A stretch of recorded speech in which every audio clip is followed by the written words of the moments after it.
Рахимбек Омаров атындағы жалпы білім беретін мектебінің 4-А сынып оқушысы Әбдіхалилова Фариза, Мұқағали Мақатаев 3 бақытым. Ең бірінші бақытым халқым менің, соған берем ойымның алтын кеңін, ол бар болса мен бармын, қор болмаймын, қымбатырақ алтыннан нарқым менің.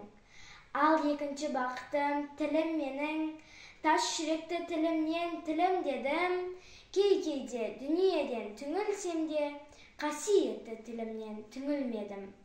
Бақытым бар үшінші отан деген, Құдай деген кім десе отан дерем, оты сөнген жалғанда жан барсың ба, ойланбай ақ келдағы отау менен.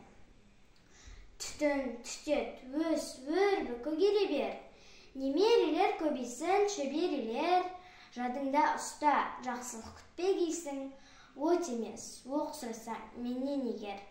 3 бірдей бақытым бар алақанда, мені мұндай бақытты жаратар ма?